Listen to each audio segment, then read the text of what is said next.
ओम शांति।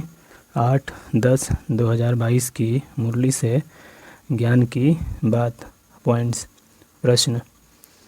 ईश्वर की कारोबार बड़ी वंडरफुल और गुप्त है, कैसे? उत्तर। हर एक के कर्मों का हिसाब किताब चुकतू करवाने की कारोबार बड़ी वंडरफुल और गुप्त है। कोई कितना भी अपने पाप कर्म छिपाने की कोशिश करे, लेकिन छिप नहीं सकता। सज़ा जरूर भोगनी पड़ेगी। अभी इस नरक रूपी भंभोर को आग लगने वाली है। बाबा ने कहा, ज्ञान भी गुप्त है तो वर्षा भी गुप्त है, हमारी आत्मा भी गुप्त है। इन आँखों से न आत्मा को न परमात्मा को देख सकते हैं। यहाँ तो बाप, टीचर, गुरु सब है गुप्त। हम आत्माओं को अब ज्ञान का तीसरा नेत्र मिला है। जो श्री कृष्ण की वंशावली अथवा दैवीय कुल के थे, वही फिर रहेंगे। दूसरा फिर कोई नहीं होगा। सतयुग में कोई धर्म नहीं था, अभी तो ढेर धर्म हैं। आपस में लड़ते झगड़ते रहते हैं, अनेक तालियां बजती रहती हैं। सतयुग में धर्म ही एक है तो ताली बजती नहीं। बेहद का बाप फिर से बेहद का सुख देने आया है। जैसे बाप एक सेकंड में मुक्ति, जीवन मुक्ति देते हैं, वैसे सजाएं भी एक सेकंड में मिल जाती है, परंतु भोगना बहुत होती है। जैसे काशी कलवट खाते हैं तो वह थोड़े समय में बहुत सजाएं खाते हैं, परंतु हिसाब किताब चुकतू हो जाता है। देखो बाप कितना बड़ा है। पतित दुनिया, पतित शरीर में आया है। शिव बाबा को सोमनाथ के मंदिर में पूज रहे हैं। वही बाबा इस समय देखो कितना साधारण बैठे हैं। अब परमात्मा खुद शिक्षा दे रहे हैं। इस पर भी नहीं चलेंगे तो पद को लकीर लगा देंगे। अभी सब भ्रष्टाचारी हैं। श्रेष्ठाचारी उनको कहा जाता है जो पवित्र रहते हैं। श्रेष्ठाचारी तो होते ही सतयुग में हैं, यहाँ कोई भी हो न सके। पवित्र ही श्रेष्ठ कहे जाते हैं। ज्ञान की धारणा नहीं करते तो सुधरते नहीं। धर्मराज के पास सारा खाता रहता है। ईश्वरीय कारोबार बड़ी वंडरफुल और गुप्त है। मौत तो सामने खड़ा है, मौत सिर पर खड़ा है। राजा बनने में मेहनत है। मुरली से योग की बात। मुरली पॉइंट्स बाबा से योग लगाने के लिए। बाबा को याद करना अच्छा है।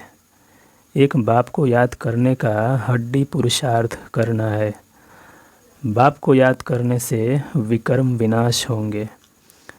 बाप सहज राज योग सिखलाते ही हैं श्री कृष्णपुरी अथवा स्वर्ग का मालिक बनने के लिए। मुरली से धारणा के लिए मुख्य पॉइंट्स। बुद्धि को शुद्ध करने के लिए प्रवृत्ति में बहुत युक्ति से चलना है। खान पान की परहेज रखनी है। तुम्हारा इस दुनिया वालों से कोई भी ताल्लुक नहीं है। आत्म अभिमानी जरूर बनना है। पहले आत्मा है, पीछे शरीर है। पुरुषार्थ भी पूरा करना है, इतनी बहादुरी भी चाहिए। भल गृहस्थ व्यवहार में रहो, सिर्फ बुद्धि में यह धारण करो, यह पढ़ाई बुद्धि की है।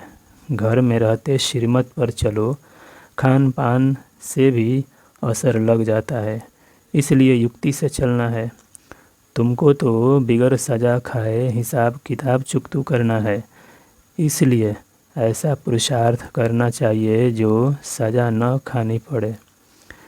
दिल एक बाप से लगाओ। तुम आशिक बने हो शिव बाबा के। बाप और कोई तकलीफ़ नहीं देते, सिर्फ पवित्र रहना है।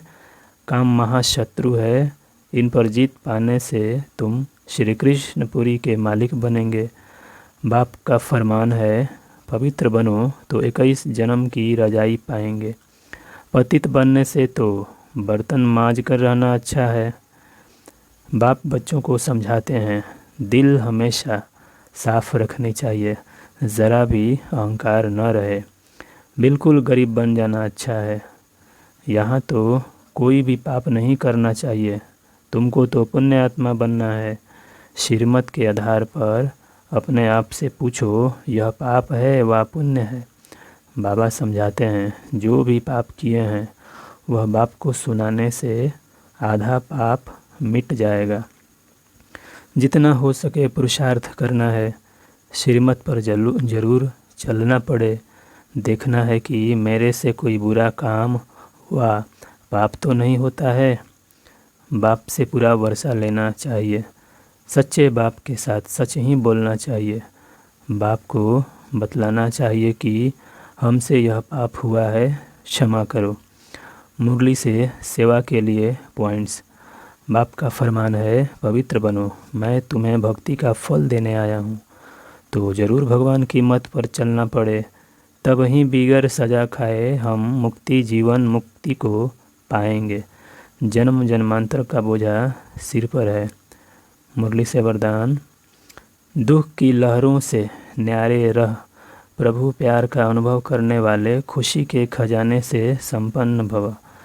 अर्थात संगम के समय दुख के लहरों की कई बातें सामने आएंगी, लेकिन अपने अंदर वो दुख की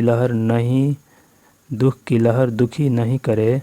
जैसे गर्मी की मौसम में गर्मी होगी, लेकिन स्वयं को बचाना अपने ऊपर है। तो दुख की बातें सुनते हुए भी दिल पर उसका असर, उसका प्रभाव न पड़े।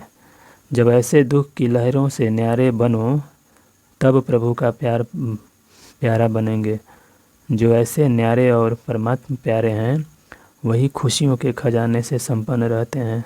स्लोगन, त्रिकालदर्शी व त्रिनेत्री वह है जो माया के बहुरूपों को सहज ही पहचान ले। अच्छा, ओम शांति।